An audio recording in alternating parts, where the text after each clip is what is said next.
Hallelujah. Let Lord Jesus Christ shine forth. Good morning, good afternoon, good evening, wherever you are joining us.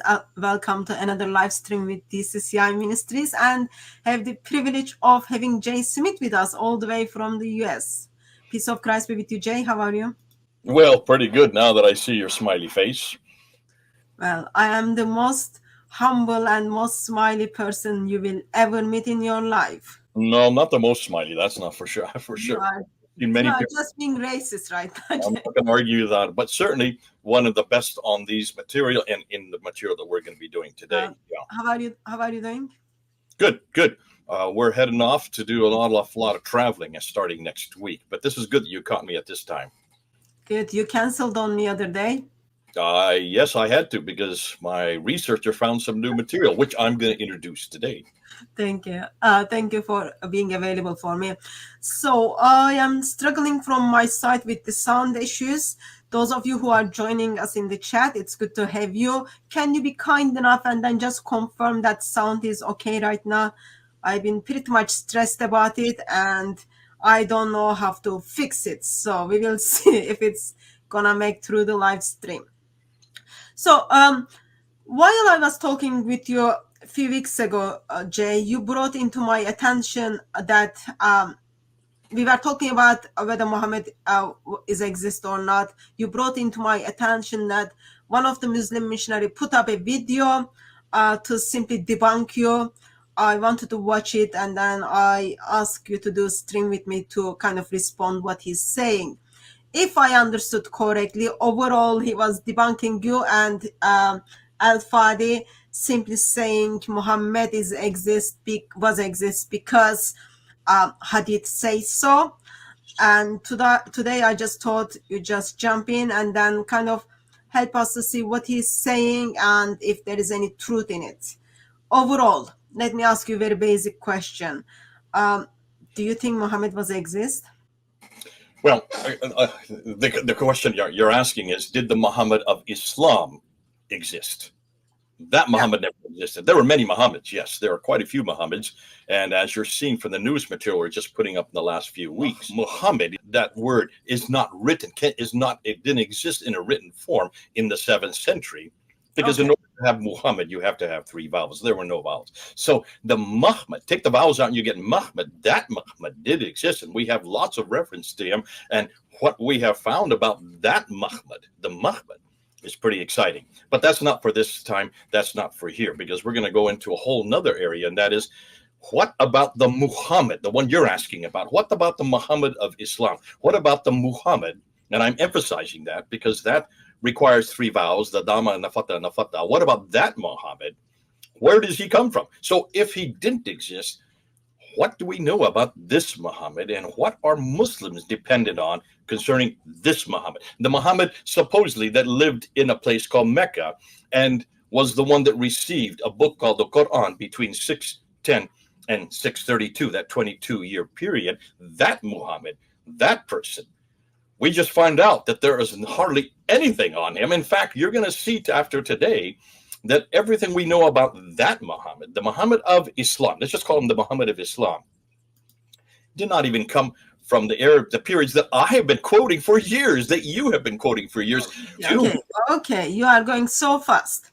First of all, yes, I was asking about Muhammad of Islam, whom approximately let's say 2 million people are simply, billion people are simply worshipping, honoring, and even killing in his name. The ones who are faithfully trying to follow him. So I was asking about that Muhammad. And I don't think I was lying at all. I'm just using what the Islamic sources are telling me. And so I am already seeing that we've got people in the chat who, some of them are agreeing with you, some of them are disagreeing with you. It's absolutely fine. And especially those of you who are disagreeing, please put your questions or comments in the chat. I can make sure we bring them to Jay. And he can answer your questions. And probably end of this live stream, I am hoping that you will go back and thinking, yes, there are serious questions on the Prophet of Islam when it comes to historical side of Islam. That's the aim.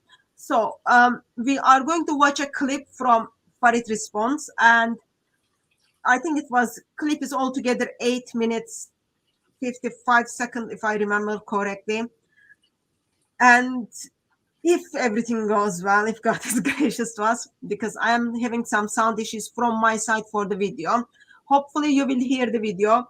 Video is simply kind of just Muslim missionaries trying to debunk what Jay is saying. So what we will do, Jay, is as we go through the video, the parts you want me to pause, just tell me to pause and then I'll pause it. If still I can't hear video from my side, I will ask you to simply summarize what he's saying and then we kind of respond to what he's saying. Are you okay with that plan? That's fine. Yeah, let's do it. Okay. And those of you who are in the chat, please, freedom of speech is very much welcomed and encouraged, but do not abuse the chat. That means please don't post the same message again and again. That's just like really not helpful to anyone. And if you've got any sound issues, as I play the clip, please let me know, and we can kind of try to come with plan B. I don't know if there is plan B, but we will see. We will see. Ready, Jay? Let's do it. Are you sure? I'm ready. Okay, good. That this is referring to. Could there be someone named Muhammad in the 7th century that they're redacting their Muhammad back onto, or did actually exist? No need for introduction. Time to give these guys an education. Fire intro. In this video, we got Al-Fadi and Jay Smith trying to educate us about the history of Muhammad, peace be upon him, and they're claiming that he never existed, and I'm going to show you how ignorant these two guys are and how unfamiliar they are with Islamic sources. But ignorance isn't their main issue. The much bigger issue is a lack of consistency, and I have a question for these guys that will help us get to the bottom of things. I hope that their viewers, the Christian audience, ask them and press them on the questions I'm going to be asking them towards the end of the video. Let's see the first biography. The first biography of what Muhammad did is written by this guy here, Ibn Ishaq. Right. Look at his date, 765. 140 years already, or 30 years after Muhammad's death. That's a problem, isn't it? I mean, it's impossible that Ibn Ishaq lived for that long. No, he did not live for. It's obviously he was not living when Muhammad was living. Right. He would not have known him. He would not have seen him. He would not have heard anything about him. Right. So you cannot say he's an eyewitness. Did he get it from the eyewitnesses? We have no idea. So it says the life of Muhammad, a translation of Ibn Ishaq's Siratu Rasulullah, which means the biography of the Prophet That's right, Muhammad. Sirat Rasulullah, exactly. That's a SIRA right there. That is a lie. Yeah. This is what everybody has been taught. This is what you have been taught. I have been taught that this was written by Ibn Ishaq. Look how thick it is. Right, and the reason why people buy into it, because no one, sadly, either dares to publicly question it, or at least if they question it, they keep it to themselves and they don't bring it up out front, basically. Actually, the book in Jay's hand is by Alfred Guillaume, who was a Christian.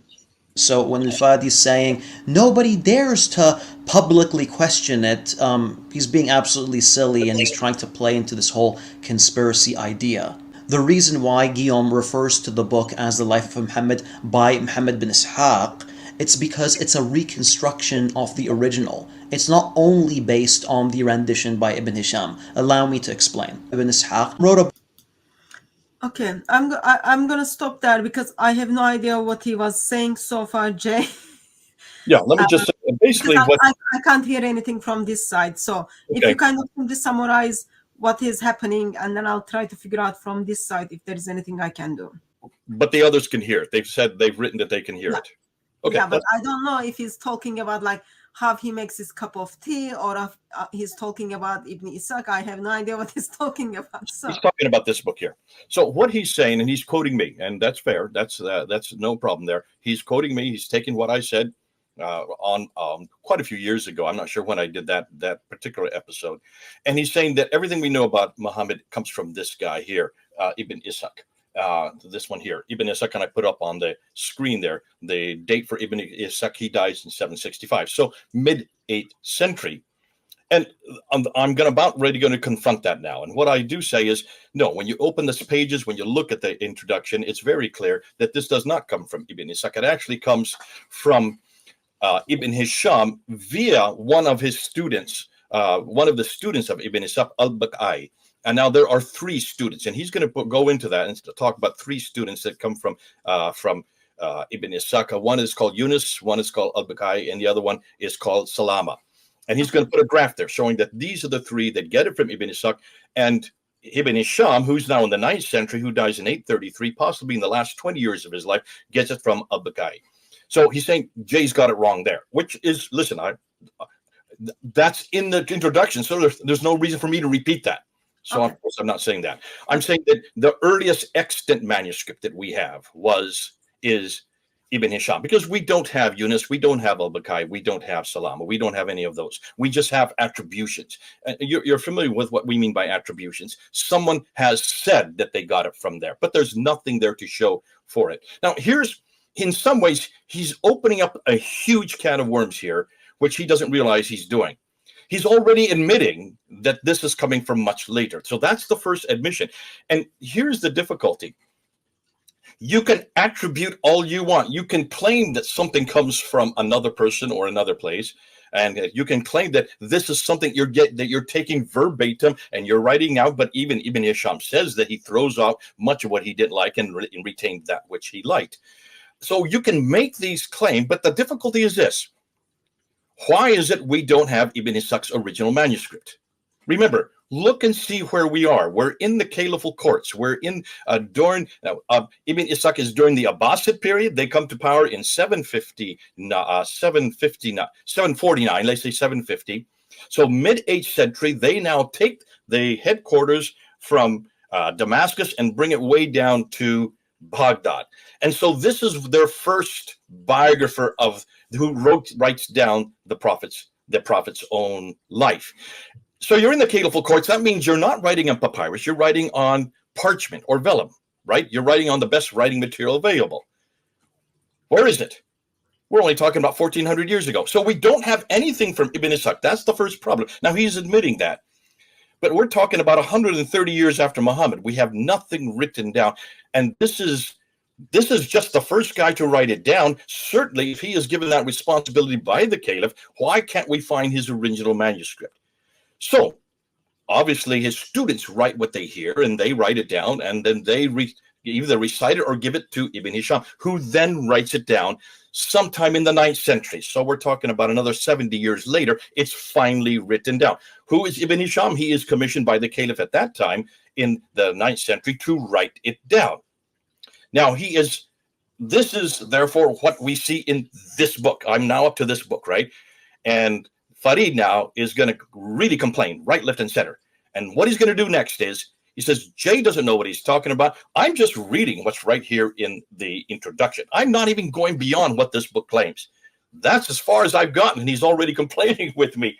But it's going to get worse. It's going to get worse. So hold on. Let's see what he says next. But can you see, immediately we've got to put that out there. If this is a caliphal court, if this is the richest, really, by this time, the caliph controls all the way from Spain to India, from Turkey all the way down to Yemen, the second largest superpower of his day. The only ones that would be comparable would be the Byzantine Empire, which is over to the west. So if this is the case, and this is his official biographer of the greatest prophet in the history of mankind, the final prophet, this is his life, then of course he would have written this down on some type of parchment or vellum, something that could still exist today. This is easy for animal skin to exist today. Listen, we have the Sinaiticus, we have the Alexandrinus, we have the Vaticanus, 3 metropolitan codices that are from the 4th and 5th century. That's 200 to 300 years earlier that are complete. You can go to the British Library right there in London and see the Sinaiticus and the Alexandrinus from the 4th and 5th century. You can go to the Vatican in Rome and see the Alexandrinus again from the 4th century. And they are complete, and they're on animal skin. They don't disintegrate like papyrus does. Papyrus disintegrates, but none of this is written on papyrus. Okay. These are written on animal skin. So where is Ibn Ishaq's original? That's all we're asking to begin with. Sorry, before that, are you not also asking, since Muhammad died in 632, why this is the so-called one of the earliest biography of Muhammad. Why don't we have anything, first of all, before Ibn Hisham or before Ibn Ishaq? That's like one of the question. And also you are asking, if sake of the argument, let's say there is things before that as early, where are your evidences outside of your oral tradition? Also, I am assuming you are questioning, where is the original manuscripts of Ibn Ishaq? I'm going to play the video. Remember, I have no idea what he's talking about because I can't hear from my side. I don't know how to fix it. So therefore, I am all depend on you. When he changes the topic or the argument, give me signal to stop it, and then we take it from there. Is that okay? And when you want me to show the PowerPoints, you need to tell me that as well. So I'm playing the video now. Good. Muhammad, peace be upon him, he taught this book to multiple students that wrote it from him. He continued to revise his book, which is why his students have different renditions of it. His student Ziyad al-Bakkai taught the book to Ibn Hisham. This is the most common version of the book today. Other versions of Ibn Ishaq can be found. Okay. Look at that. Look at that. Just look. I just want you to see this. So can you see what he's saying now? Already, here you have Ibn Ishaq, and he has Yunus al-Bakkai, and he has Salama. And notice he has two books pictured there. So that means these are in book form. All right, just hold on to that. That's significant. Now continue. Okay. Found elsewhere, quoted by Tabari, for example, and others. This real, we're going to be talking about this later on. So let's go back to the slide. So then who wrote this? Not Ibn Ishaq. This is the guy that wrote it. Ibn Hisham. I'm going to throw away Ibn Ishaq. Go back to the slide. I've thrown him away. He's now disappeared. Why? Because he just does not exist in this discussion. We know nothing from Ibn Ishaq. We know from Ibn Hisham. This is incorrect because we actually have Ibn Ishaq's book that comes through the path of Yunus bin Bukayr. This is not new information, by the way, since the rendition by Yunus was printed in the 1970s. Unfortunately, both of these experts are oblivious to it. I'd also like to add that Sirat ibn Ishaq isn't the earliest Sirah available to us. I actually have a copy of Sulaiman bin Tarkhan's Sirah. Sulaiman is actually a student of Anas bin Malik, one of the servants of the Prophet, peace be upon him. By the way, the reason why Jay and Al-Fadi are trying to push back the sources as far as possible is because they want you to believe that everything that we know about Muhammad, peace be upon him, is unreliable, and so that they can push their theory, which I'll mention at the end of the video. But there's another genre, and that's what we know as the sayings. The sayings of the Prophet Muhammad, that is the Hadith. The first to write them down in a categorized form, to compile them, is Al Bukhari. Look at his dates, 870. That's absolutely incorrect. We actually have multiple works that predate al-Bukhari. We have, for example, Musanaf ibn Abi Shaybah, which predates al-Bukhari. I got a copy of Musnad Abu Dawud al-Tayalisi right here. I got a copy of Musnad Ahmad right here. I got a copy of Muwatta ibn Malik right here. All these books predate al-Bukhari by quite a bit. And the earliest of these books is Sahifa Hamman, which was written within 50 years from the death of the Prophet, peace be upon him. Hamman is also a student of a companion of the Prophet, peace be upon him. You also then have Sahih Muslim, who died in 875. Then you have Al-Tirmidhi, who dies in 884.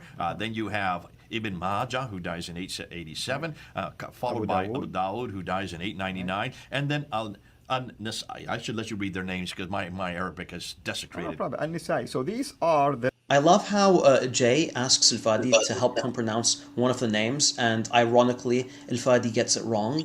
Al-Fadi, his name is not Al-Nisai, it's Al-Nisai.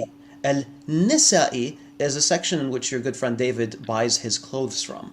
There is two other genres that come up, and there we'll put them in brown. The tafsir, which are the commentaries on the Quran, and then you have the tariq, which are the histories of mankind. Those are the four genres. Who is the first to write down the tafsir and tariq? Well, it's this character right here, Tabari, exactly. But look at his dates. I know. That's the 10th century.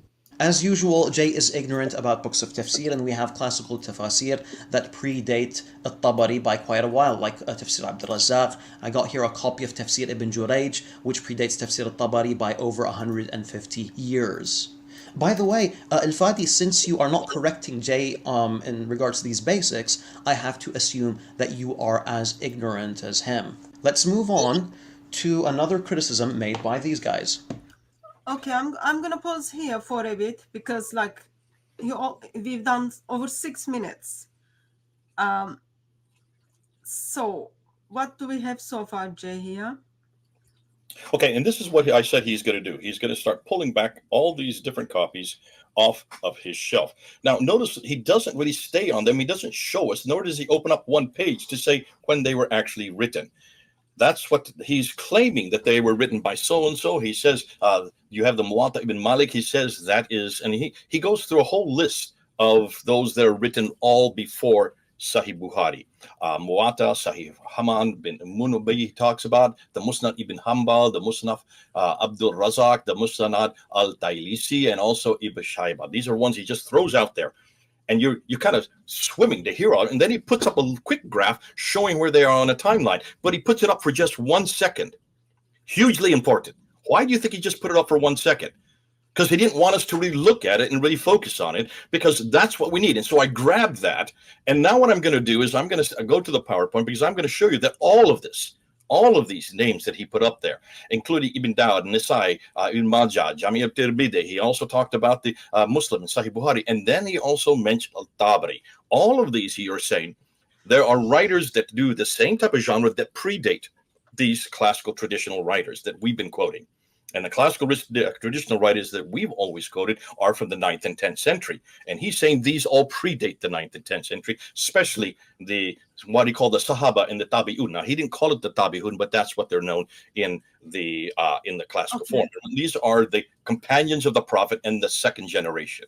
So all of these are written by the companions and the second generation, and he's splitting them up into two genres, which is good. I have no problem with that. Okay, what we need to do is we need to now look and see exactly when these books were written. Okay, so before we do that, did he finish all of his argument about the SIRA? No, that's what I want you to keep going. There's still a bit more that he needs to talk about. So just finish what he's saying, then we'll come back. Okay, it's just like very difficult to follow everything if we are gonna watch all of the video. But okay, let me continue. Traditional writers who talk about Muhammad, what he did and what he said, either lived or worked in Mecca and Medina, like the tradition suggests. They were much too far to the north of Mecca and came from west and east of Baghdad. I'm not really sure what the argument is. Stop. No, go ahead. Now I see it just came on for me. Go ahead.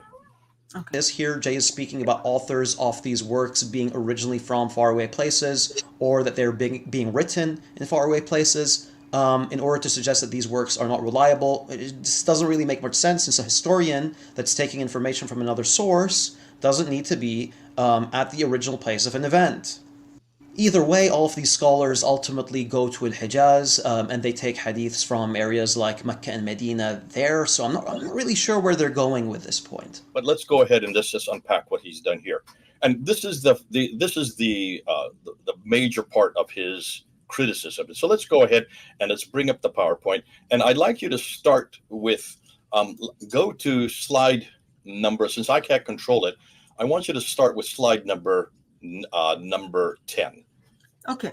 So before I put them up on the screen, who does he say that the Sirais were written and we have them before Ibn Ishaq or before Ibn Hisham? So what are the names he's giving us? Okay, he's giving us the Muwatta ibn Malik. He's giving us the Sahifa Hamman B, Munabbih, which he claims these are all 7th century. He's given us the Musnad ibn Hanbal.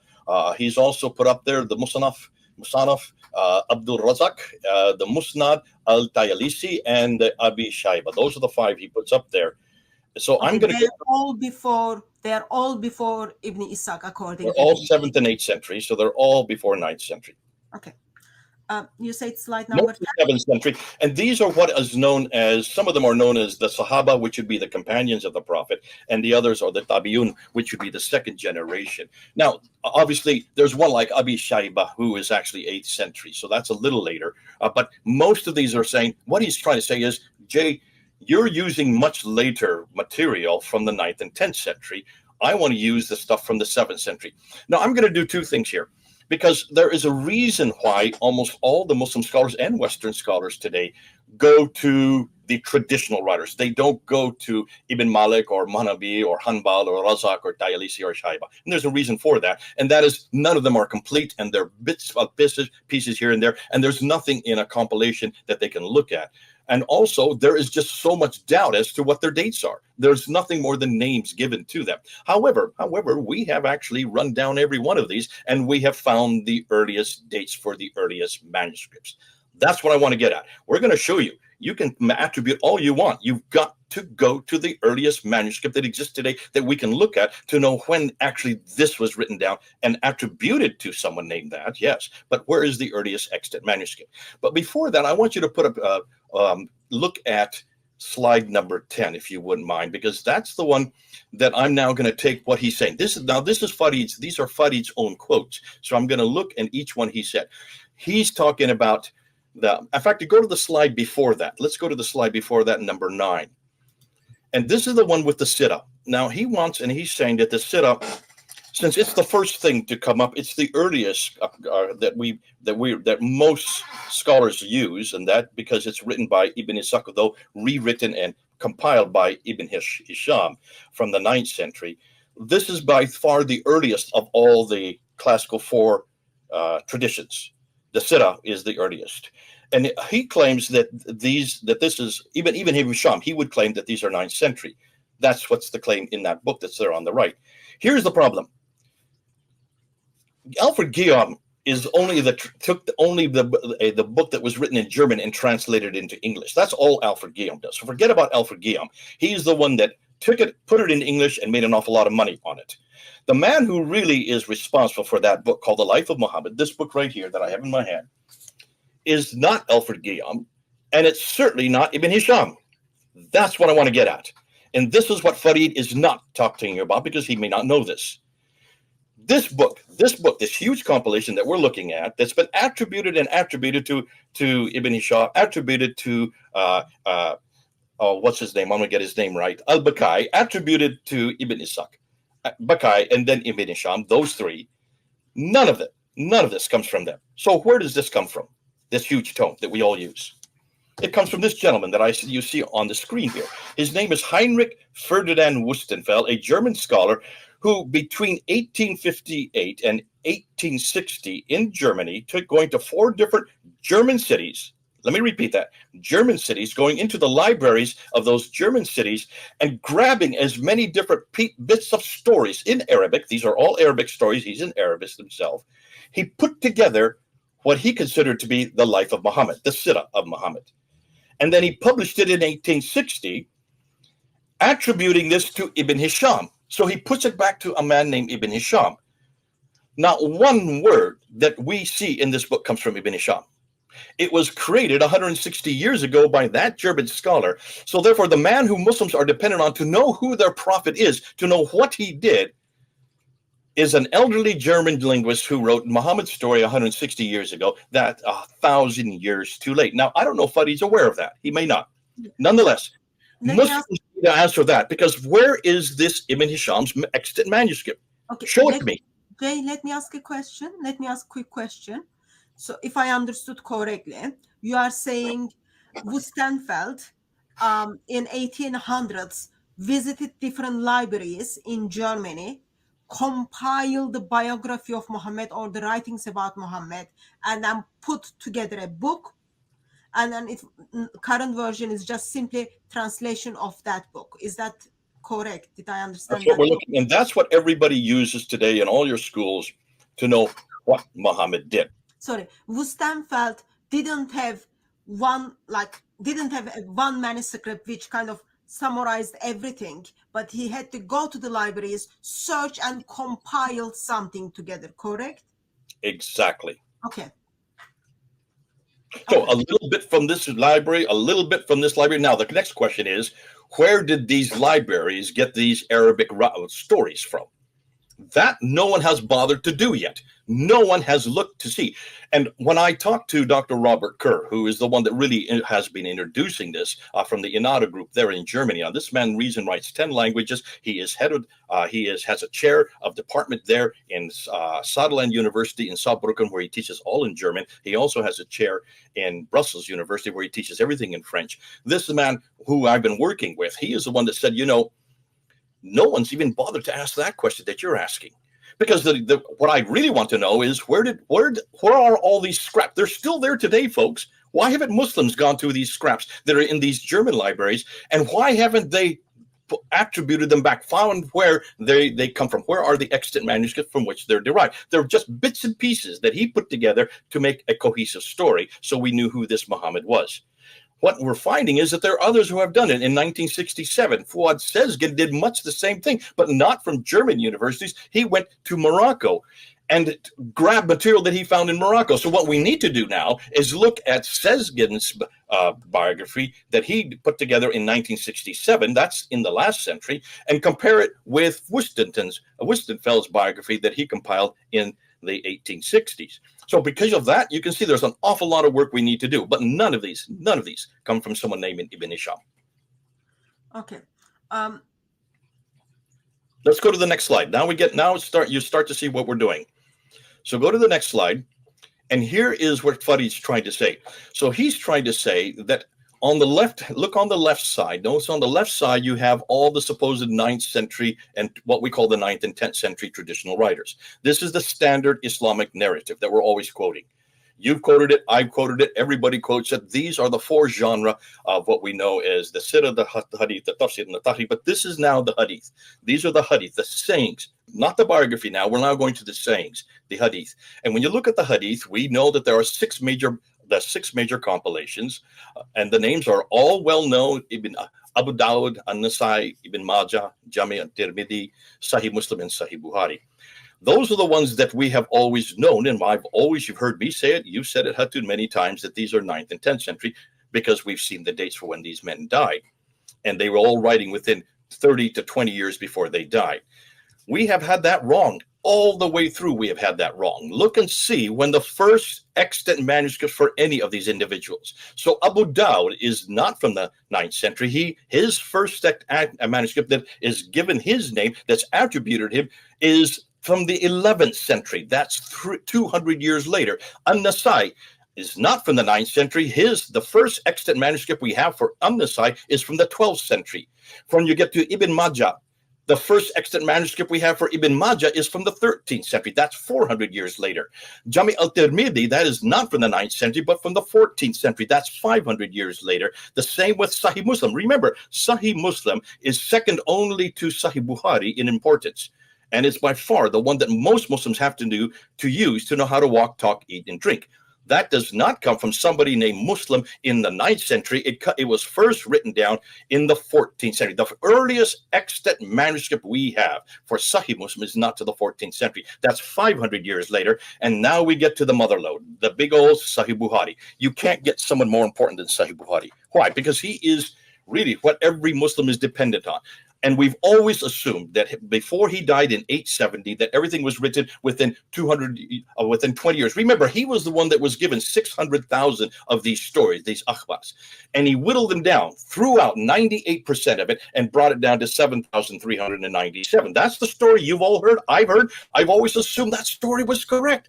And for that last 20 years, he whittled it down from 600,000 of these stories down to 7,397, basically only retained 2%. Everything that I've just told you, there go the balloons. See, even the Muslims are excited by this. Everything I've just told you is turning out to be a lie. There is nothing written in the 9th century by Sahih Bukhari. The first extant manuscript we get for Sahih Bukhari is not to the 14th and 15th century. That's 500 to 600 years later.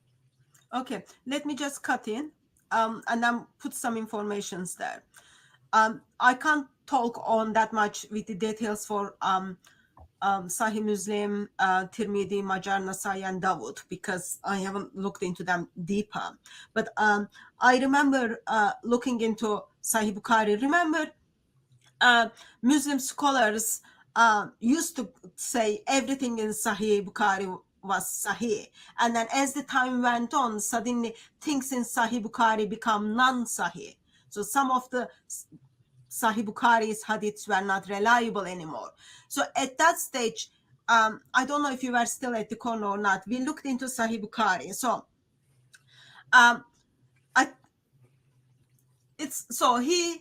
he was born in Turkestan, West Turkestan, okay? Approximately like over 3,000 kilometers away from what is happening in Arabia. He started traveling when he was 17. So think about this. So he dies in 870. So he started traveling from age 17. He spends 2 years in Mecca. And then Medina, altogether, he spent 6 years in Mecca and Medina. And then he, like hears, approximately 200 years after death of Muhammad, he starts like compiling the Muhammad story.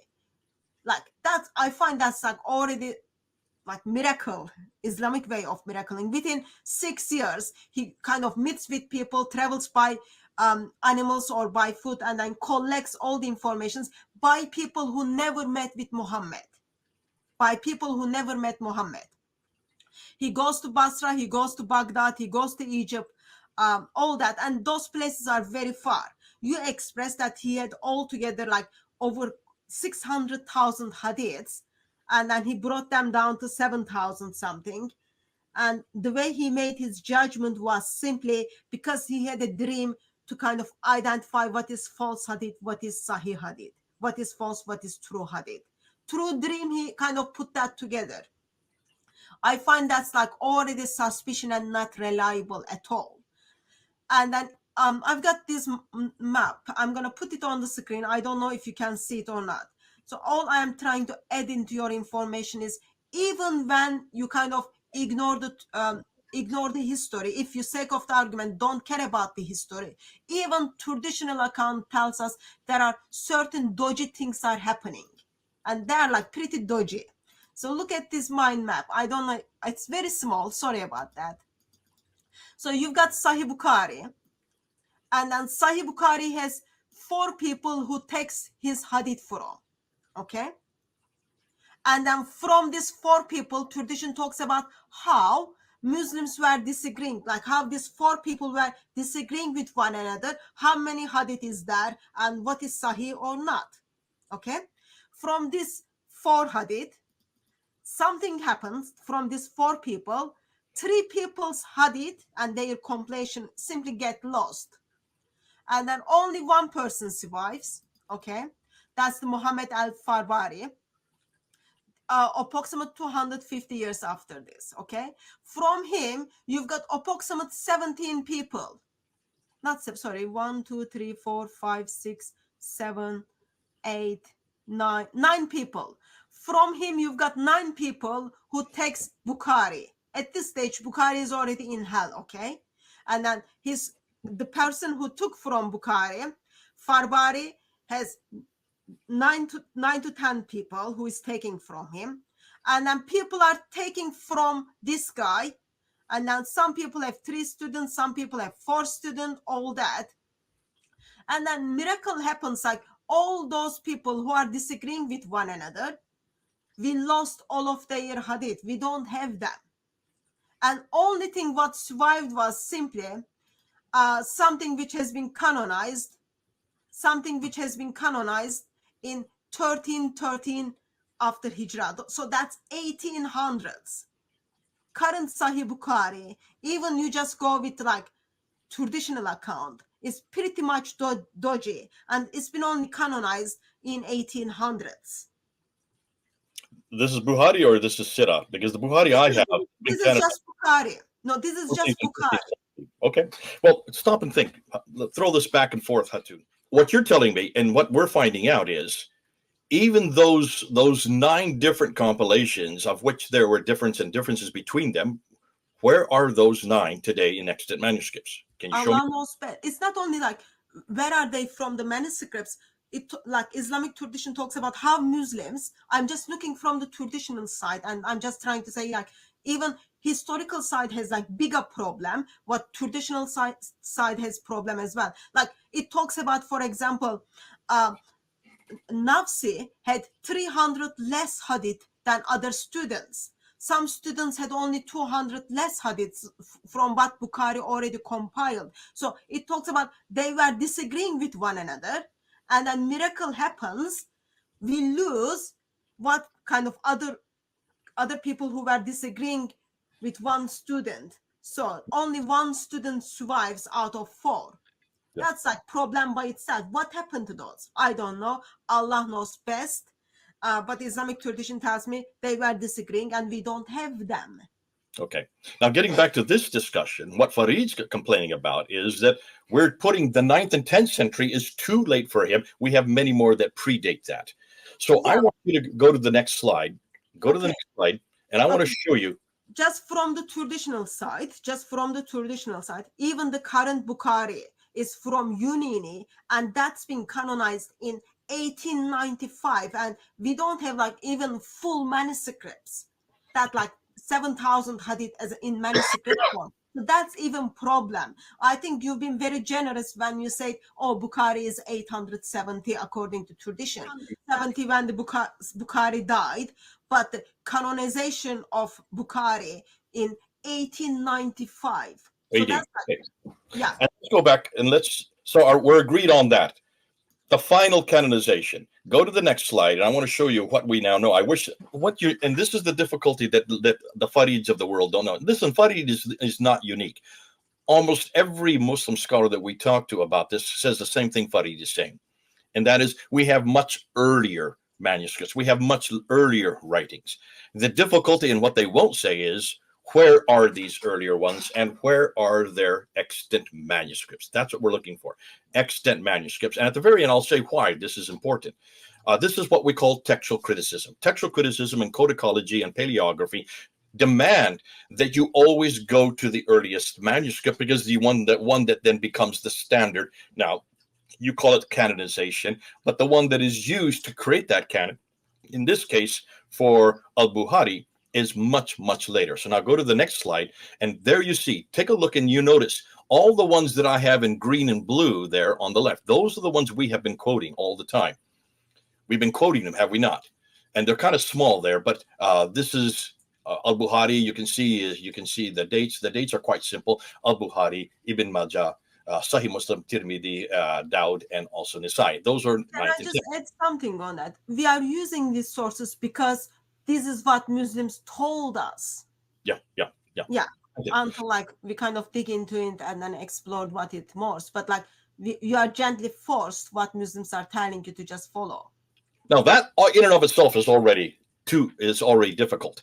But take a look at the black names. The black names are the repeat of everything you see in blue and green, but they are now showing where the first extant manuscript for every one of those. So, for instance, Abu Dawud, the first extant manuscript, does not exist until the 11th century. So already we're talking about 200 years later than what Muslims have been telling us. When you look at on the side. Sorry, just a second, Jay. Is that complete manuscript? Those are the ones that they use today, so we know what Abu Dawud. Those are complete manuscripts that we have today. The earliest An-Nasai manuscript that we use today is from the 12th century. That is 300 years later than what Muslims have been claiming.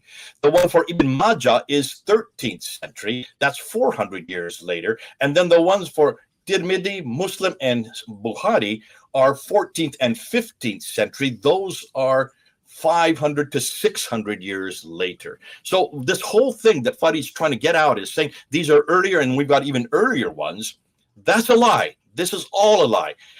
When he starts picking all these books off the shelf, those are ones that are printed today in the 21st century, and they're attributed back to these people. But none of them are from these people. They're from much, much later. And here's the irony. Most of them exist today because of Europeans. It's the Europeans that have rescued them and put them into a codex form so that we can read them and see the cohesive story. I gave you already the example of Mustafa. Go to the next slide, and I want to show you what we now know about al-Tabari, because al-Tabari is probably the kingpin. If you go to slide number 12. Yeah, just a question. Someone says it doesn't matter if you don't have the manuscripts. Who do you think I am? That's a great. I mean, I hope you say that tongue in cheek. Manuscripts don't matter, brother. So long as someone said that they had heard it from Muhammad, that is fine by us. And that's exactly what they want us to believe. As long as someone says it, we can trust it. Now, can you imagine that we would do that with Jesus Christ? Can you imagine that we would say, as long as we hear what people are saying about him, we'll let you go with what he says? Here's the irony, and I'm going to get into this later, a little later on, and that is when you look at the what we call the standard Christian narrative, which is the traditions surrounding Jesus Christ, like the SIRA and the HADITH and the TAFSIR and the Tahriq of Jesus, all of them written by those who knew Jesus, Matthew, Mark, Luke, and John, who were right there, and they saw what he did and they saw what he said, and others like Paul, who didn't know him, but wrote, inspired by the Holy Spirit, not really what Jesus said, but what Jesus said, taken and introduced into different church settings so that it was manifested, in other words, worked out in those churches in Ephesus and Philippi, in Corinth, and in Rome. And then, of course, then the history of Luke's writing of the book of Acts. All of those, when you look and see those genre, those are all written by eyewitnesses. They were written by those who were with Jesus. They were written by those who saw what he did and heard what he said. And that's why they're so much more authoritative. Now, the earliest manuscripts we have for those start to appear in the 2nd century, and they continue. But the major manuscripts are the palimpsest, the vellum, the animal skins. Those begin in the 4th century. And that's why we're demanding the same of Islam. Islam is not dependent on papyrus like the early church fathers, and all of the earliest writers were dependent on papyrus. These are interlocking leaves that disintegrate. The Muslims cannot make that excuse because every one of these writers were in the caliphal courts. They were commissioned by the caliph to do what they did. They would have written on animal skins. They would have had the authority to do so, and they would have had the means to do so. Not the case of the early church, who were poor, did not have animal skins to write on. That's very expensive. One manuscript, like the Sinaiticus, 52 different deer just to make that one manuscript. So now we get to Al-Tabari. The Al-Tabari. Okay, let me just add before you move to Al-Tabari. So I think it is very dangerous, even for the Muslims, when they say, oh, we take this because Muhammad said so. Muslims' eternity is depend on what Muhammad did, how Muhammad lived his life, how Muhammad made his judgment, therefore he's going to make the same judgment. So it is affecting something, their eternity, therefore it is not fair for anyone to say, oh, because Muhammad said so, therefore let me take it. When we look at the Islamic tradition, like in 700s, Muslims were killing one another. Simply people were saying, oh, this is what Muhammad said, and other person was disagreeing. So people kind of crucified, like there is a guy crucified, simply someone claimed that he forged the hadiths, and then he said, yeah, I forged hadiths, and then they crucified him. So within even 100 years, it was very important. It's not what Muhammad said, but or someone said they heard from Muhammad, because that's what everyone was doing so. And also helpful to remember, for someone to be Muslim, they cannot just live their life, oh, because someone said so. They need to act on it. And without hadith, they wouldn't even know how to pray or when to do ghusl. So in that sense, those very kind of statements which we are talking are important. So it needs to be known, yes, it come from Muhammad, he is my evidence. Please also look at from that side as well. Yes, Jay, you and Tabari. Okay, now we're going to get to Tabari. Now, this is another European that we have to thank for. The Al-Tabari, we would not have Al-Tabari in our hands today had it not been for a man named Michael Jan de, and I don't know how to pronounce that, is Geoge or Geoge, I don't know, I'm mispronouncing it, I'm sure, a professor of Arabic at the Leiden University in Germany. It was he that did, much like Wustenfeld had done with the SIRA, he did the same thing with the Al-Tabaris, compiling and grabbing and getting as many material that is attributed to Al-Tabari, and he put it into a book form, which was then published in 1901. So we're just talking about in the last century, known as the Leiden edition. Now, at least with the Leiden edition, we know from where he got his material from. Most of it came from two documents in Istanbul known as the Koprului. You can pronounce it better than I can, because that's in Turkish. Those are two documents that were written in 1244 and 1253. So we're talking about the 13th century. We're talking about the Ottoman period, which is interesting. Most of these major manuscripts are written in the during the Ottoman time. Your people in Turkey, the Ottomans were the ones that really grabbed them and made them and put them into manuscripts. So the question needs to be asked, if this is the case, so even al-Tabari's Tahriq and his Tafsir, they are not 10th century originals. They're not 10th century originals, but are much later 13th century compilations, which were merely attributed back to al-Tabari 300 years earlier, yet they are still 600 years too late.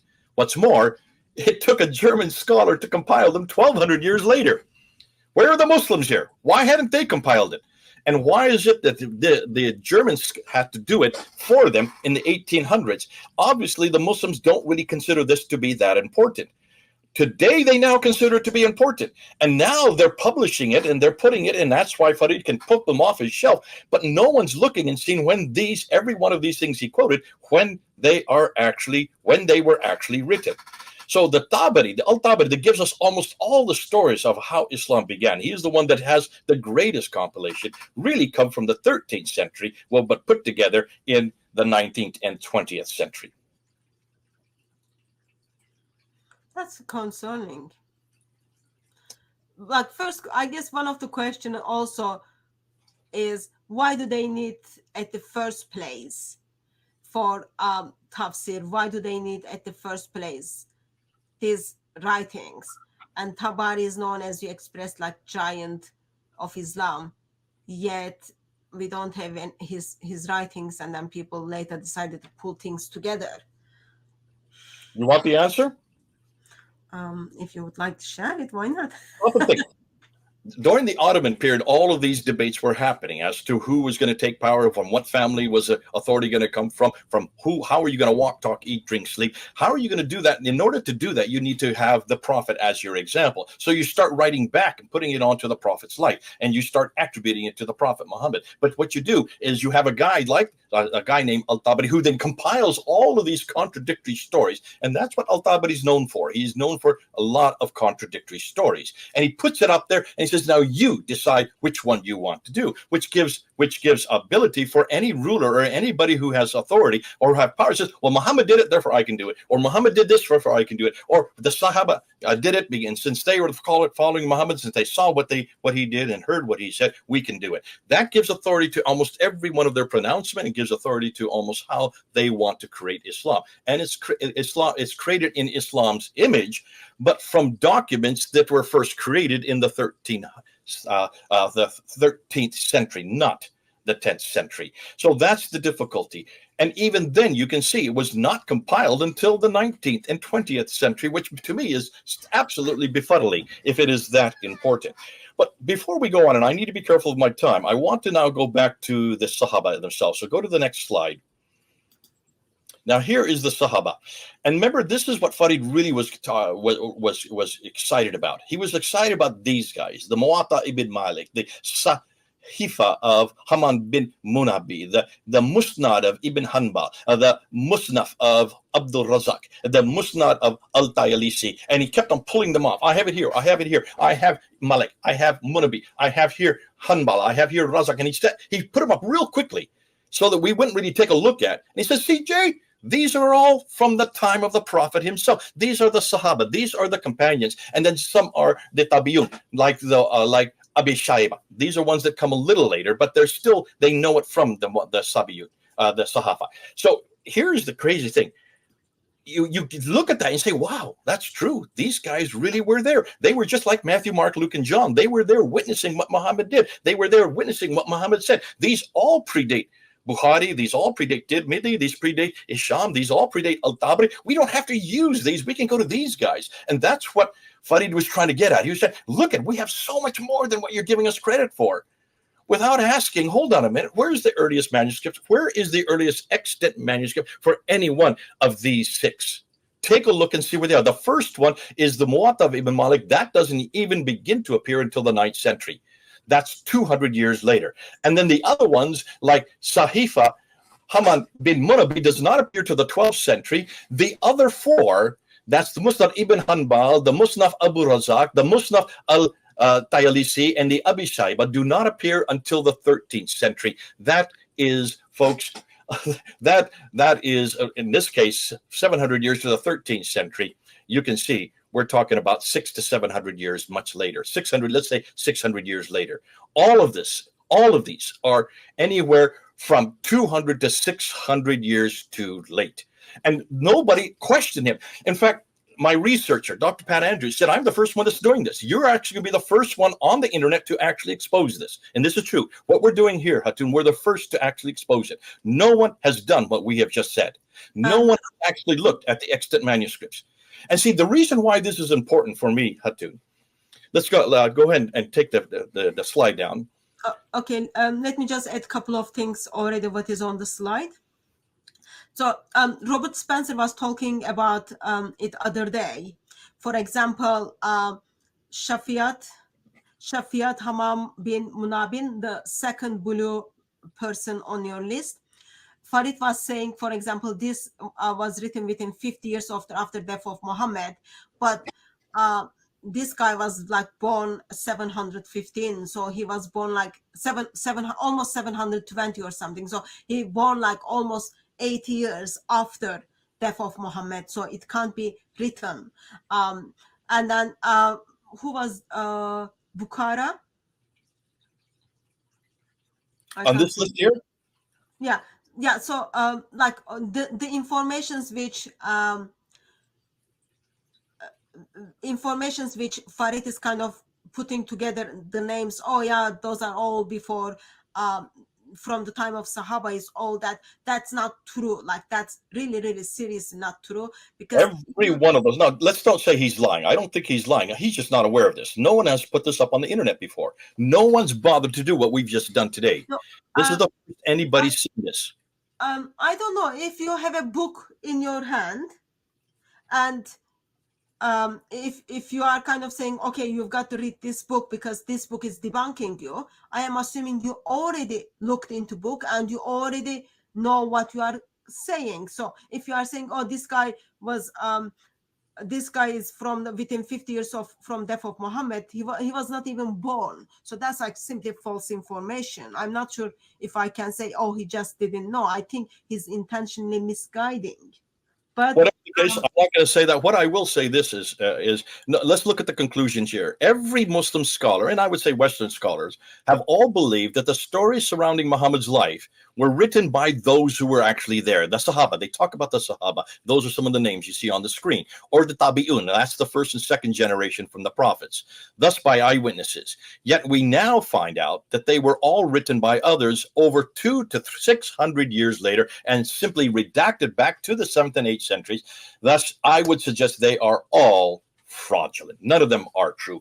And that's why the Farids of the world, they need to be careful, because we're going to hang them on this. From here on out, we're just going to keep on showing these timelines. You need, and this is something that Muslims don't like me to do, and I keep on doing it, prove it from the century they lived. Show me where these manuscripts are. I've said this about Mecca. I've said this about the Quran. We've said this about the earliest manuscripts. We've talked about this all the time. Where are the earliest manuscripts that we see that come from Abu Bakr or from Uthman? Where is this Uthmanic recension? How many times have we asked that? For years we've been asking that, and they cannot provide us one. And we're asking the same thing about these traditions. These traditions are not as important as the Quran. I'm not saying that they are as important, but for people like Farid and others, they are absolutely essential for them to know how to walk, talk, eat, and drink, because the Quran doesn't tell you how to walk, talk, eat, and drink. These traditions do.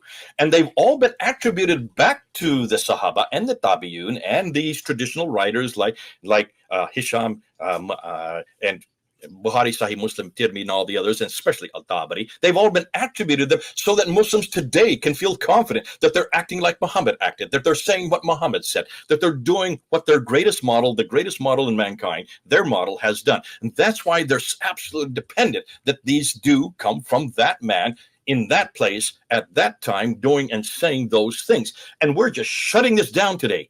None of these come from the 7th century. None of them even come from the 8th century.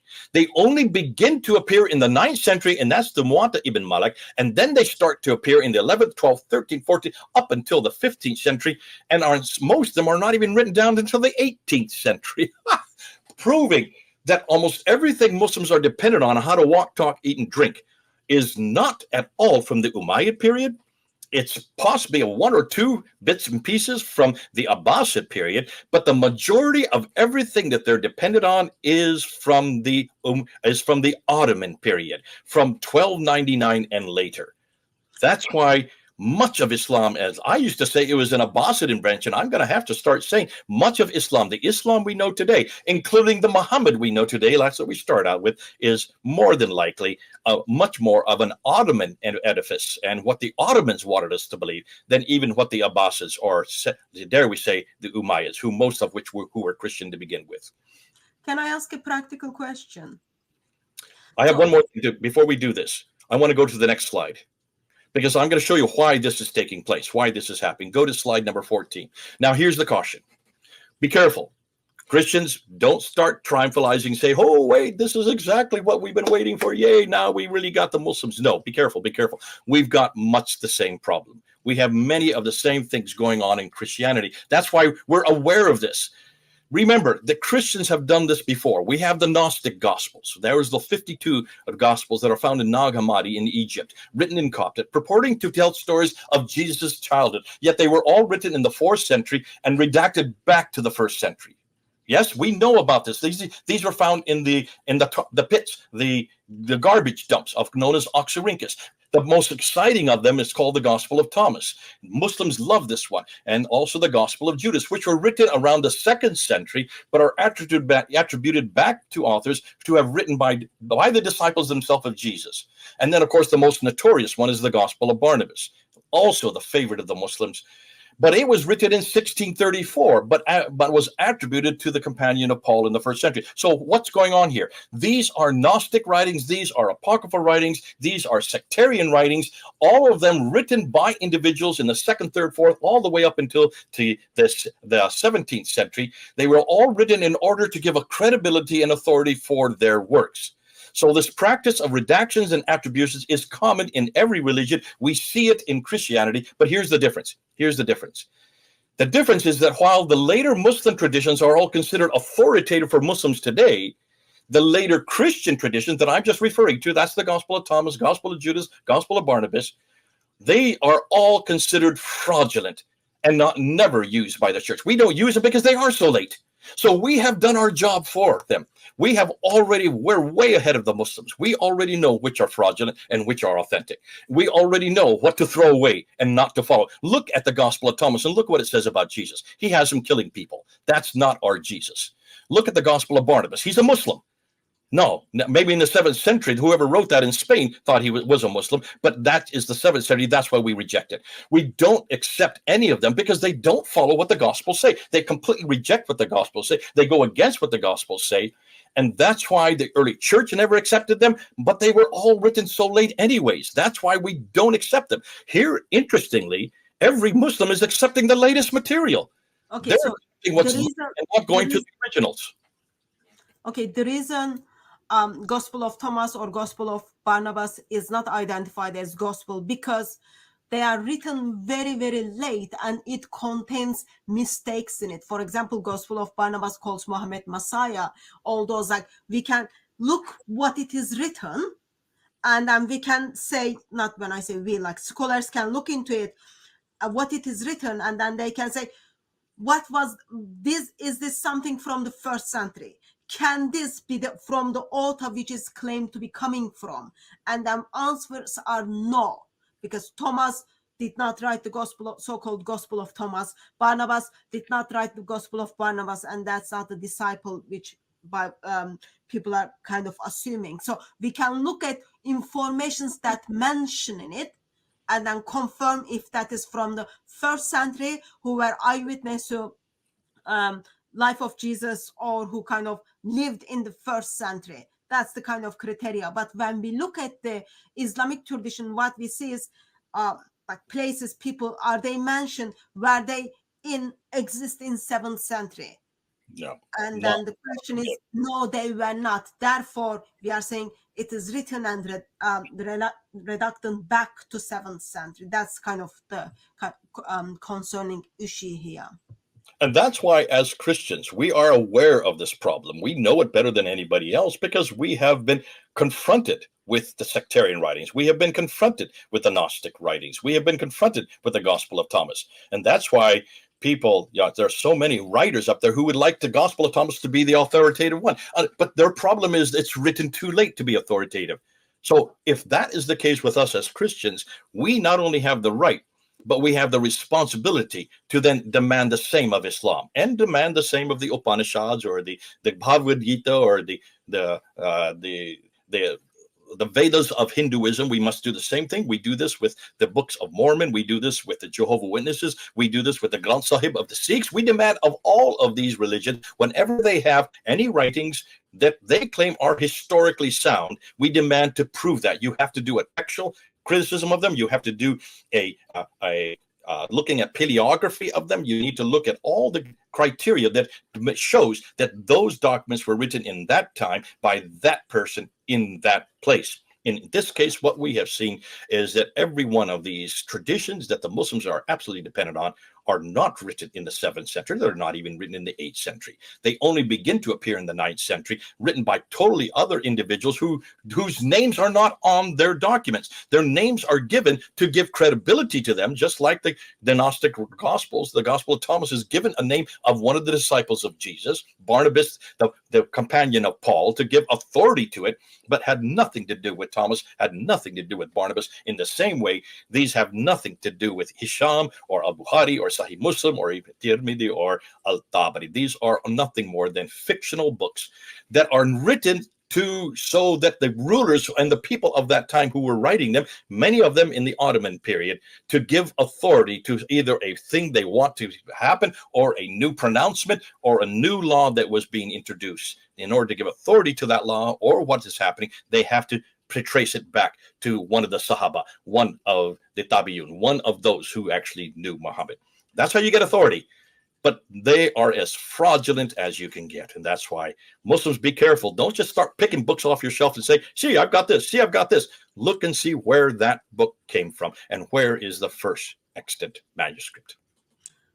Even though, let's say, he grabs those books from his bookshelves and then says, oh, this goes back to Muhammad or this goes back to companions, it is helpful to remember Islamic tradition did not, or Muslim scholars did not canonize those traditions. You've got like hadiths, Munas al Razzaq.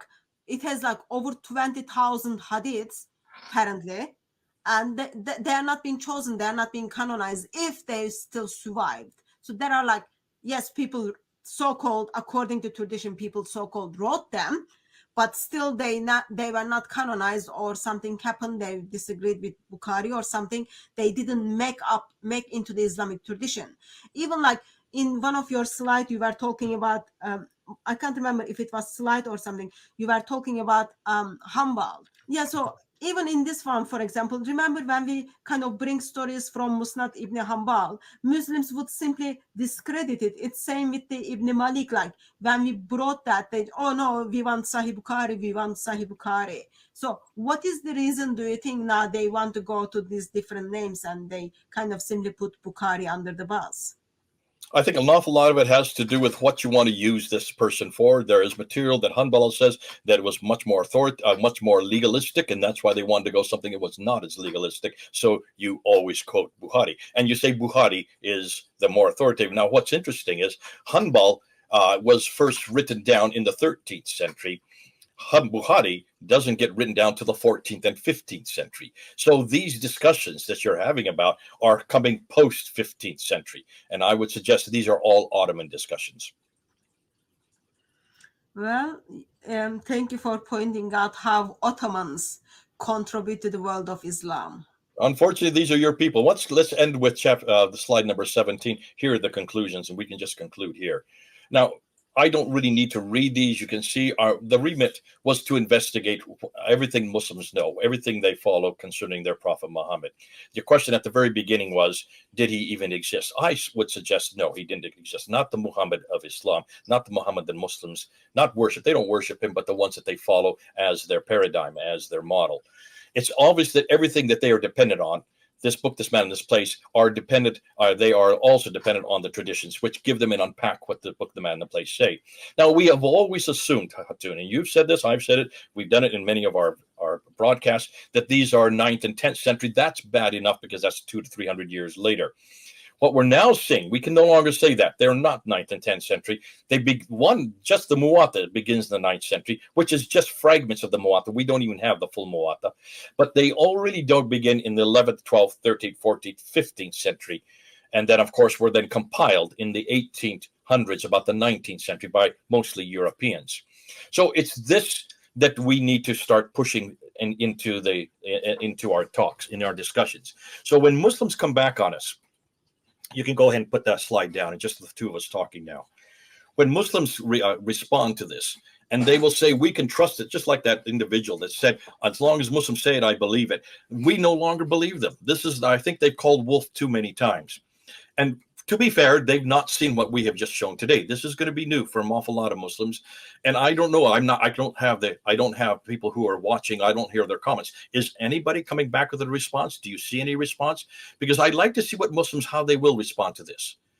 If this is that late, if these are all so late, 200 to 600 years after the attributions, what they attribute it to, these are 200 to 600 years later, then where in the world are they going to find this Muhammad? And where in the world are they going to find everything they know there to follow? How are they going to be able to follow this man if there's nothing written about him for a good 300 to 400 years after, if he even existed after he supposedly died?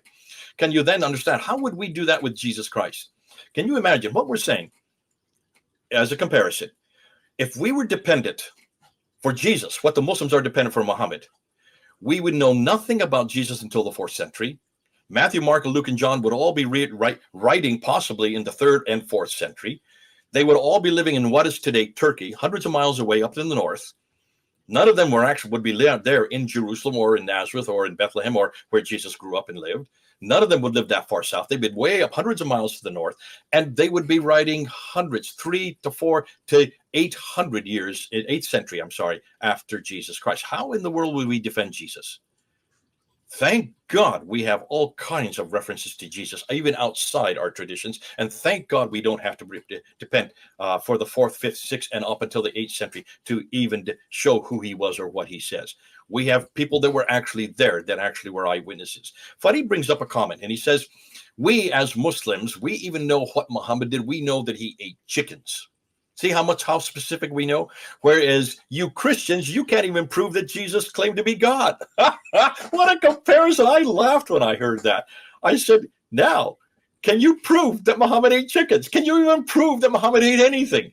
Because everything that you're going to go to find those chickens are going to be from the 12th, 13th, up until the 16th century. Whereas I can go right back to the 1st century, and I just can go right up to Matthew chapter 26, and I can hear what Jesus quoted there in the Sanhedrin when he claimed to be God 3 times in front of Caiaphas. He claimed to be the Son of God, he claimed to be the Messiah, he claimed to be the Son of Man. 3 times he was saying, I am God, I am God, I am God, in one scenario, and that's why Caiaphas had to tear his robe and turn towards the Sanhedrin and say, what further proof do we mean? This man has blasphemed. And then look and see what he did in the temple there in John 8:58, when he was there claiming to be who? The personal name for God? Yahweh, not Ego Amy, or God in English. He would have been speaking Hebrew in the temple. He was claiming to give God's personal name. So we have 1st century evidence and 2nd century compilations of these events. That's why it's so good to know that we can trust who Jesus was, we can trust what he did, and we can certainly trust what he said, because they were written down by people who were actually there hearing him. They were there watching what he did.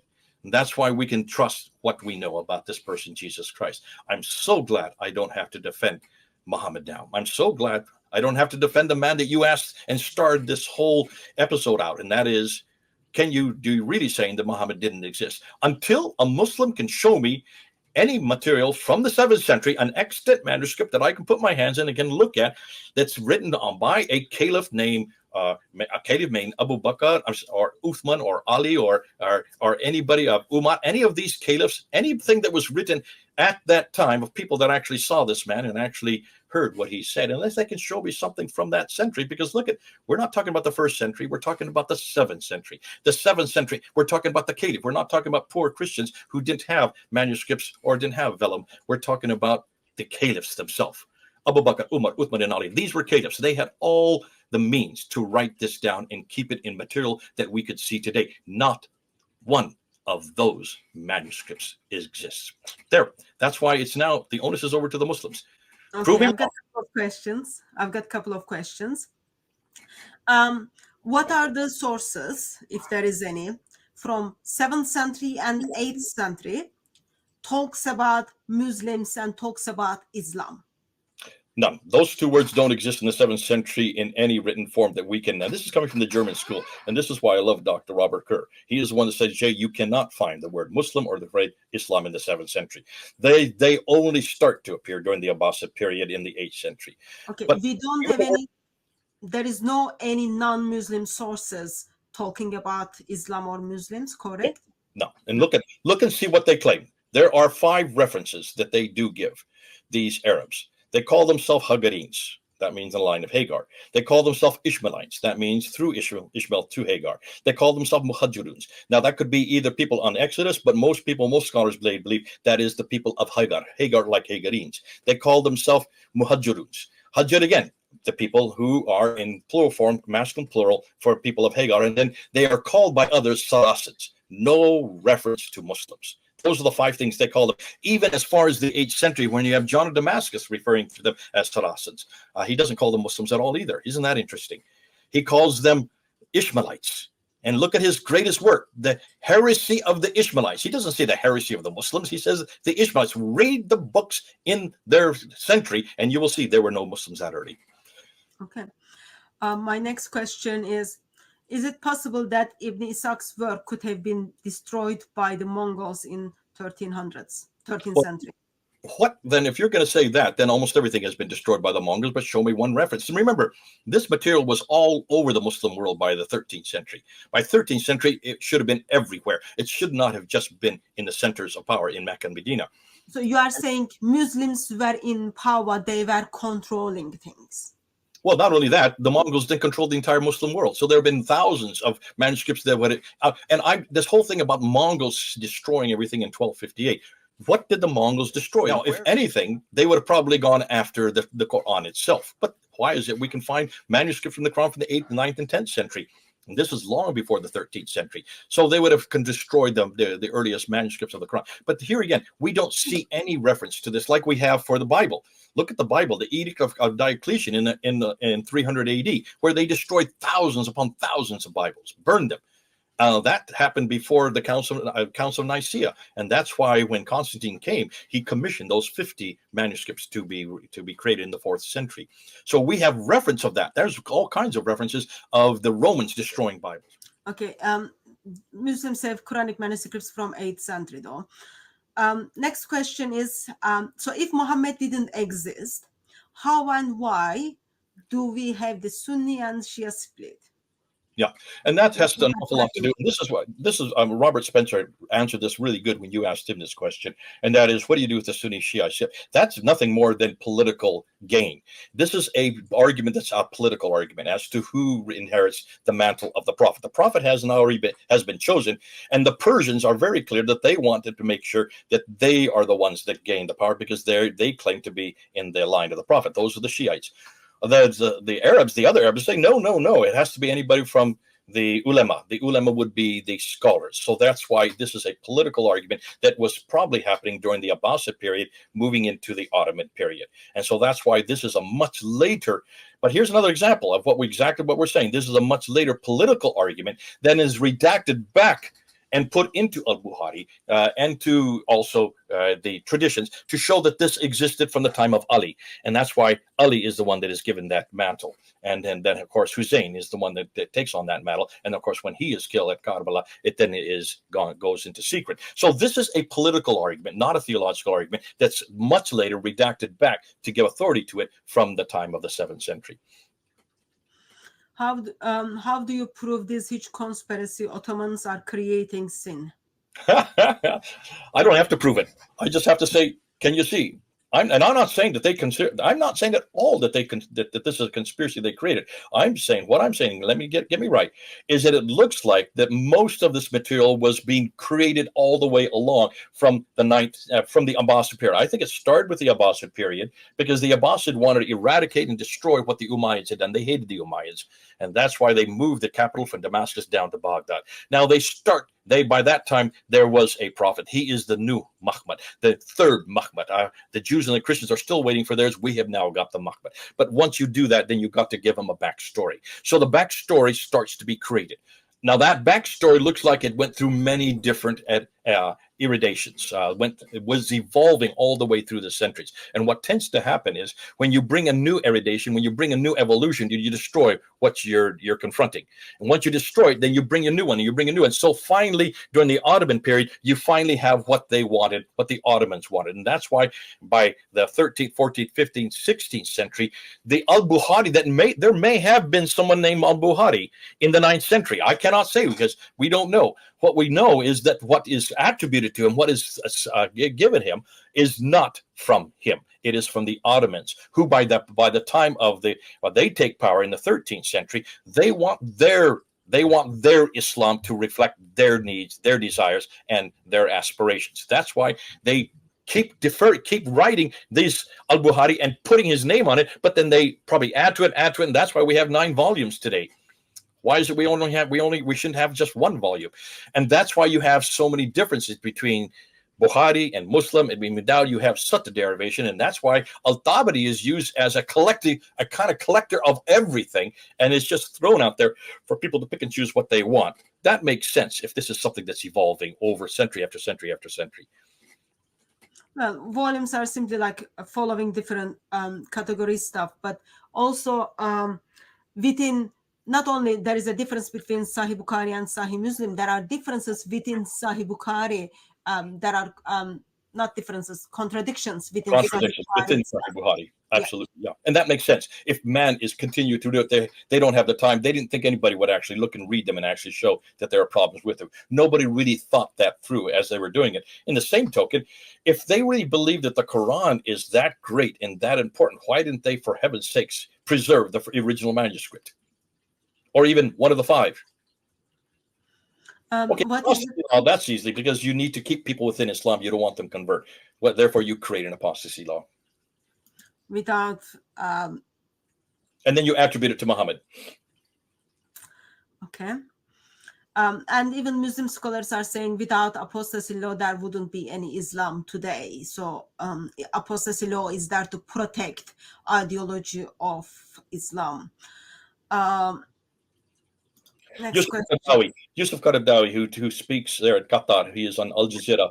He is the one that has quoted that. He has quoted that not more than once, and more than once. And he has said, "Listen, without the apostasy law, there would be no Islam. They absolutely have to have the apostasy law to keep Muslims." And modern scholars are talking about it as well. Current 20th century scholars. Somehow, the most ancient copy of the Quran just happened to turn up in Birmingham, England, in the library basement.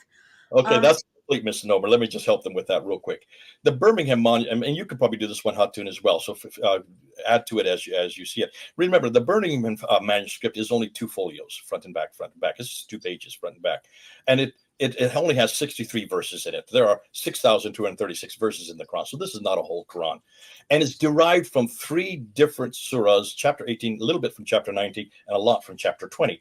3 different stories. And look at those stories of those 3 chapters. They have nothing to do with Islam. They are all pre-Islamic. These stories existed the story of Moses was in the Bible. So that's from 1400 BC. But the story of the 7 sleepers of Ephesus, that's from your country. That's from Turkey. You can go to Ephesus maps and see where that cave is.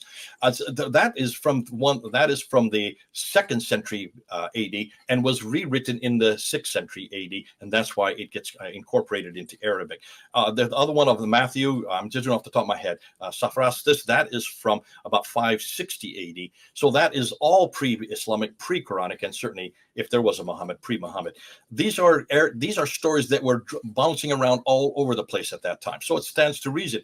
If you borrow material and put it into the Quran, that which you borrow has to have existed earlier, has to be earlier in order for you to borrow it. In Arabic as well. And that's why they're not all three together in one place. They're bits and pieces here and they don't follow each other. This is nothing more than borrowing existing stories, sticking them into the Quran. And they shouldn't have borrowed the story of the 7 sleepers of Ephesus. That doesn't make any sense. That has nothing to do with theology.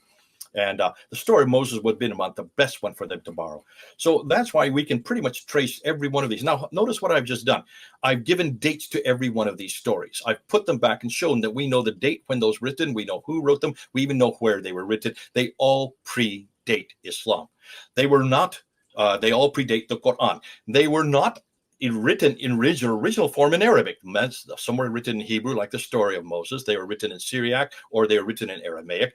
But they were then taken and lifted out of Syriac, Hebrew, and Aramaic and put into Arabic sometime in the 8th century. But even when they were put in there in the 8th and 9th century, there was no vowelization or dotting, so they didn't really know what they were reading. You could see that that's why they just stuck them willy-nilly into it. And at that time, they didn't even know what it was that they were reading. That had to be done much later. And that's when the dots and vowels were then introduced or created to eradicate that problem. And addition to that, it's helpful to remember, even if it's only 2 folios, there are textual variations between those folios and current Quran. And Quranic scholars express it is impossible. This is pre-Uthmanic, and it is dated 8th or 9th century. So sadly, no, it's just maybe it appeared in Birmingham, but everyone makes mistakes. And I've got 2 more questions, Jay. Sorry. I don't follow the question. You might be able to follow what it is happening. What of the Muslims visiting the Coptic church? Could there be any evidence there? Okay, I think what they're talking about is in Egypt, the St. Catherine's Monastery. St. Catherine's Monastery is a treasure trove of manuscript. It's where the oldest Arabic codex for the New Testament lies. That's the Codex 151. Codex Sinaiticus 151, which is still there in St. Catherine's Monastery, and it's dated to 868. That's the 9th century, all in Arabic. So that's why it would be a treasure trove to find these kind of things if they were there. We haven't found any early manuscripts, Quranic manuscripts that I know of that are early, because why would they? First of all, in the 9th century, by that time, the Christians, if there were Christians, they're not interested in preserving any Qurans, any manuscripts that early. Okay. 9th century, again, this is much too earlier for any of these that we've been talking about today. These only begin to appear, and they don't appear in Egypt. They're all appearing in what is today Iraq and what is today Iran. So much further north. That's where all these are being derived. Is there any chance that this presentation can be available to? No, this is all going up. In fact, everything that Dr. Pat Andrews, this is all Dr. Pat Andrews, he did the work for me. Dr. Andrews has put all of this up on his site on our fandercenter.org website. Go up there. It's up there already now. So you can see the entire material that I have used. He didn't put it in graph form. I'll put the PowerPoint up. Now that we're putting it out, I'll put the PowerPoint up sometime this weekend or maybe next week. But this is all going up there on fandercenter.org. Everything we do now will be on fandercenter.org. Okay. Thank you very much. Just last question then. If the Prophet of Islam is not exist as Muslims kind of believe him to be exist, what is the applications of that to Muslims, and how can Christians move forward with this information? Yeah, well, I think this is the $1 million question. Muslims now don't have someone to follow, and the man they have been following looks like is nothing more than fictitious. If that is the case, then Muslims need to really start thinking very deeply. Why in the world are they dedicating their entire lives to a non-existent person? Why in the world are they trying to walk, talk, eat, drink, sleep to a man that was concocted over a period of centuries and finally finalized somewhere in the 13th to the 16th century? And why in the world is he that important if he had to do anything for you, never did one thing for you, and since he didn't exist, you're really just we're following a phantom. Why not come back to the real man? Why not come back to the man who did exist, who has been supported by documentation from his time period, by eyewitnesses who were right there? This is the God who took on human form and took on and died on the cross for us, you and me. This is the God who's done everything for you, because without Jesus Christ, who is well documented historically, not only just by those who were there and who saw him and who heard him, but by many of those who are outside of the Christian sphere, people like historians, Roman historians like Tacitus, or Jewish historians like Josephus, or Greek satirists like Phlegon, who were actually writing about him within 20 years of his death. They knew about him, and many of them had seen him. This is why we can trust this man who did come to earth, who died and rose again. I would rather you just come on home to Jesus Christ. He is a much more historically attributed individual. None of this is attributed by people that later on and attributed back to him, because we don't accept those attributions. We go back to the authentic article. And he is the only one that dies for you. What has Muhammad done for you? I've been asking that for 40 years. I don't know if anything Muhammad has done for me. And I'm kind of thankful that since he didn't exist, I don't expect to know of anything he's done for me. Jesus did exist. Let's come on home to him. Well, today Muslims might know or might think that Muhammad ate chicken, but as a Christian, we are confident. We can confidently say that eternal Son of the Father gave himself on the cross for us so that we can spend eternity with him. And that's all we need to be confident about. The one who lay his life down on the cross and then said, I love you from everlasting to everlasting, and walked out of that grave on the third day, wants to spend eternity with people like me and people like you. Jay, really appreciate for coming in, being available, and helping us to think through historical side of Islam, especially the Prophet of Islam. And there are serious questions Muslims need to deal with. And yeah, so you left us with more questions. Really appreciate that. And thank you very much, everyone who joined us in the chat. If you've got more questions on what you heard, put them in the comment side of the YouTube. I can bring Jay up again and then kind of fire him your questions and then see if he's able to answer your questions. God bless you, Jay. Thank you very much for joining me. And thank you very much, everyone who joined us.